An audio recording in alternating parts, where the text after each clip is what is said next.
Hello, YouTubers, friends, compatriots, bootlickers, shills, dancing serfs, peasants, vassals, minions. I'm a useful idiot, and today I want to talk about Iran and their new leader, Rouhani, and his charming world tour. And this is an interesting lineage of events that have happened now between the negotiations to avert war and scale back their nuclear program. And then all the doors that are opening so very, very, very quickly. And of course, the bottom line, what it shows is that money talks. Money talks. And this new shift seems to have a lot of rational, logical reasons why it would be so. One would be the occurrence of the Green Revolution several years back. And this sent a message to the leadership of Iran.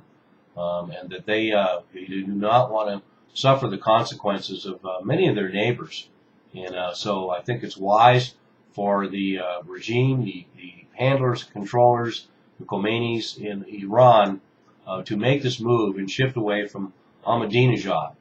And under Ahmadinejad as well, the economy was suffering, which also creates a lot of pressure on the regime there. So that's another reason why bringing in Rouhani is very important, because they're interested in becoming economically stable. And of course, these sanctions have also hurt Iran and their economy. And so they're looking forward to this changing. And one of the best ways to do it is exactly what Rouhani's doing, is opening the doors to Western companies to invest in Iran, particularly in there.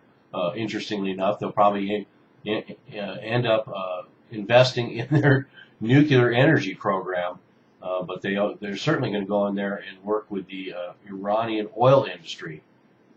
And so Rouhani has been making this very, very evident that he says to the West, show me the money.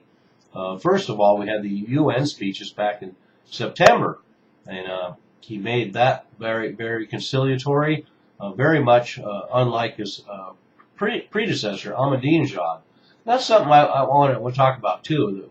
People forget that Ahmadinejad was who he was, and he some of the things he said didn't always necessarily represent the views of the Iranian people or the views of the Khomeinis, and in fact he was reprimanded on numerous occasions and his powers corralled by the Khomeinis. But now we have Rouhani in there with very much more conciliatory tone, and he not only gave these speeches at the UN, but he spoke at the Council of Foreign Relations. I don't really need to explain the importance, fact that he is going to the actual leaders and handlers and speaking at the Council of Foreign Relations. And these are the people who will truly affect foreign policy in the United States and actually hand a mandate to Barack Obama on what policy will be on Iran. And then the last point we have, of course, is Rouhani just showed up at Davos in the World Economic Forum, and that sends a very, very loud message that Iran is ready to open up its doors to Western money, Western investment. And he made this very clear in his speech there. He spoke directly about that. So we're going to see the Iranian market remain intact, and that ties in with a lot of my views about the future of the geopolitical sphere, whether there will be military confrontations with the likes of China or Iran or other countries. In the case of Iran, I think ultimately a lot of energy companies and international, transnational corporations have a lot more interest in keeping Iran intact and not a devastated landscape after US and Israeli strikes. And that goes the same with China. I see that for the most part, transnationals who really control things in the world, in the geopolitical sphere, they have more interest in keeping all the markets and everything in China intact and open for business. So their main challenge is basically to get more access to those markets, not to have them devastated by a war. So anyway, that's to me one of the underlying themes in this situation with Iran right now. And of course, too, the most dramatic aspects of this whole shift with the U.S. relationship with Iran is what kind of message it sends to our allies, Saudi Arabia and Israel. And it's interesting to see Israel's always had a tradition of following its own foreign policy.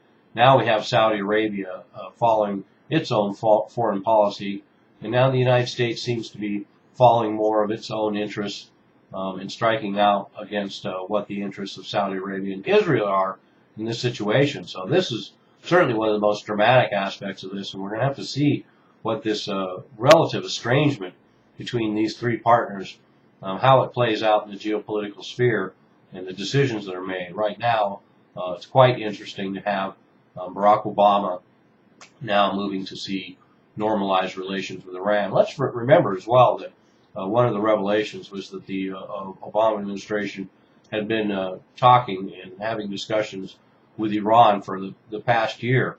So I think probably if one goes behind the scenes and as a fly in the wall, one would see that there was a lot of economic negotiations and trade-offs, and ultimately what it's going to be about is corporate interests being able to expand into a potentially very, very lucrative market in Iran. So I think what we're seeing here is Rouhani saying, show me the money. I'm a useful idiot. Don't you be one too.